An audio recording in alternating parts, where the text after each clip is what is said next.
Hi వర్స్ welcome to our channel. ప్రస్తుతం మనతో పాటు భరద్వాజ్ గారు సీనియర్ జర్నలిస్ట్ ఉన్నారు. వారితో ఒకసారి మాట్లాడదాం. సార్ నమస్కారం.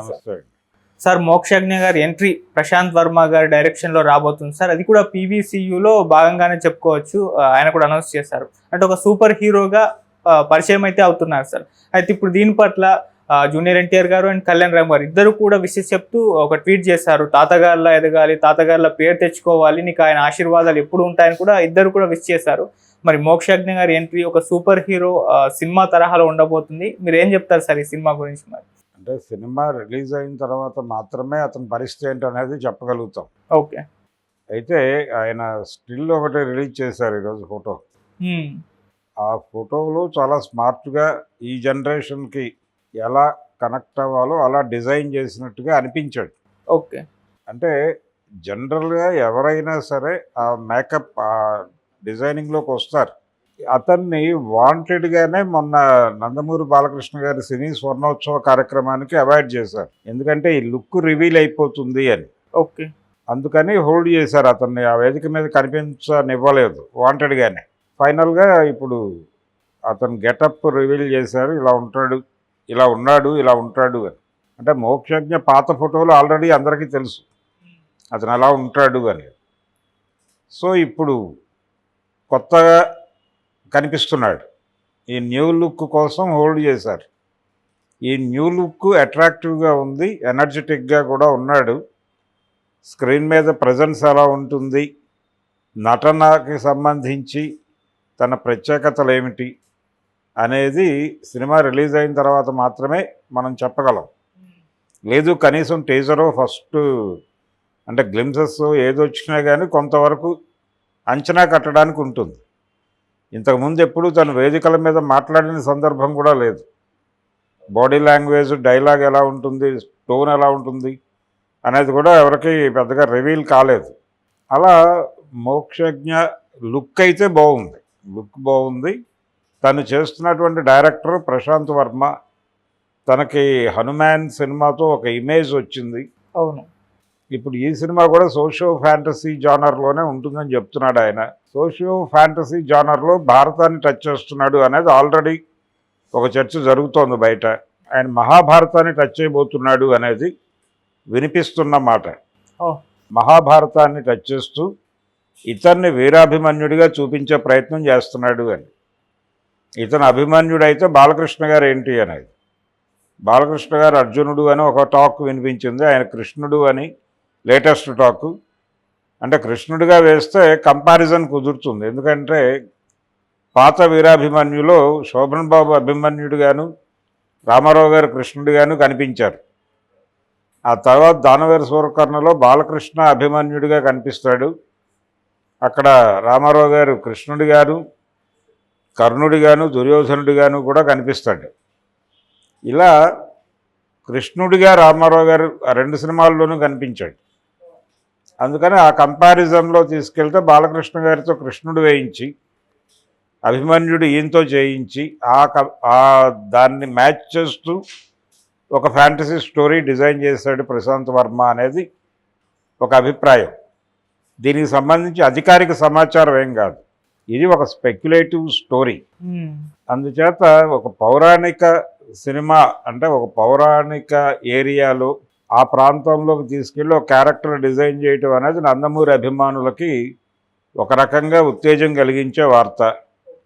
ఎందుకు అంటే నందమూరి తారక రామారావు గారికి పౌరాణిక పాత్రలు ఆయనకు ఒక స్పెషల్ ఏరియా. అది పౌరాణిక పాత్రలు చేయటం అనేది ఆయనకు చాలా ఇష్టమైనటువంటి వ్యవహారం. అలాగే ఆయన బ్యానర్లో వచ్చిన సినిమాలు, ఆయన స్వీయ నిర్మాణంలో వచ్చిన సినిమాల్లో పౌరాణికాలే అధికం, సాంఘికాలు చాలా తక్కువ.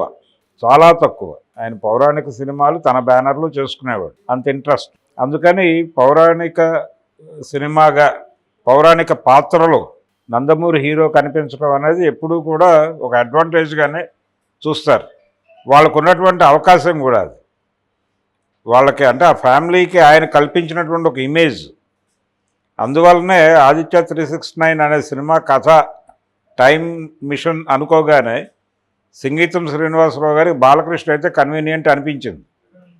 కారణం కృష్ణదేవరాయల కాలం నాటికి తీసుకెళ్తే కృష్ణదేవరాయల గెటప్లో బాలకృష్ణని చూపించడం రామారావు గారి ఇంప్రెషన్లో అది వర్కౌట్ అవుతుంది. అలా వీళ్ళకి ఒక కనిపించని బలాన్ని ఆయన ముందే ఇచ్చాడు, ఓ టానిక్ ఇచ్చాడు ఆ ఫ్యామిలీకి. ఆ టానిక్ మీద ఇప్పుడు సినిమా నడపబోతున్నాడు ప్రశాంత్ వర్మ. కాబట్టి అభిమన్యుడి పాత్ర ఆయన చేయలేదు, అభిమన్యుడి పాత్ర ఈయనతో చేయించే ప్రయత్నం చేస్తున్నాడు. వీళ్ళు తండ్రి గారు చేశారు అభిమన్యుడి. ఇంకొక విచిత్రమైన పోలిక ఏంటంటే దానవీర సూరకర్ణలో బాలకృష్ణ అభిమన్యుడిగా నటిస్తే దానికి పోటీగా రిలీజ్ అయిన కురుక్షేత్రంలో అభిమన్యుడిగా చంద్రమోహన్ యాక్ట్ చేశారు. అదొక పోలిక. వాళ్ళిద్దరికీ అంతకుముందు అన్నదమ్ముల అనుబంధం, అప్పుడు కాన్ఫ్లిక్ట్ రావటం, ఆ తర్వాత ఇద్దరు ఒకే క్యారెక్టర్ పక్కపక్క సినిమాల్లో చేయటం. అలా ఏది ఎలా చూసినా కానీ అభిమన్యుడి క్యారెక్టర్లో గనక మోక్షజ్ఞని తెర మీద చూపిస్తే బాగానే ఉంటుంది సెంటిమెంటల్గా కూడా అనేది ఒక అంచనా. మరి ప్రశాంత్ వర్మ గారి మనసులో ఏముందో చూడాలి. ఆయన దీన్ని పాన్ ఇండియా ప్రాజెక్టుగా తీసుకెళ్లే ప్రయత్నం చేస్తున్నాడు. బాలకృష్ణ గారికి ఉన్న ఇమేజ్, మోక్షజ్ఞ మీద ఉన్నటువంటి ఎక్స్పెక్టేషను ఇవన్నీ వర్కౌట్ చేసి దీన్ని ఒక బిగ్ లెవెల్, బిగ్ బడ్జెట్ సినిమాగా మార్చే ప్రయత్నం చేస్తున్నాడు. ఏ మేరకు వర్కౌట్ అవుతుంది అనేది సినిమాకి సంబంధించిన టీజర్ కానీ మరొకటి కానీ రిలీజ్ అయినప్పుడు, ఆయన డైలాగ్ ఓపెన్ అయిన తర్వాత మళ్ళీ మనం మాట్లాడుకుందాం. సార్ దీనిపైన అంటే అలా పోస్టర్ రిలీజ్ చేయగానే జూనియర్ ఎన్టీఆర్ గారు అండ్ కళ్యాణ్ రామ్ గారు విష్ చేయడం కూడా ఒక చర్చకు దారితీసింది. అంటే వాళ్ళ మధ్య గ్యాప్ ఉందని కదా బయట ప్రచారం. అవును, ఆ ఫ్యామిలీతో అంటే నందమూరి ఫ్యామిలీతోనూ తెలుగుదేశం పార్టీతోనూ స్ప్లిట్ ఉంది వాళ్ళిద్దరికీ. అందుకని వాంటెడ్గా వాళ్ళు ఏ ఈవెంట్కి హాజరు కావడం లేదు. రామారావు గారి శత జయంతి వేడుకలకి గైర్హాజరయ్యారు.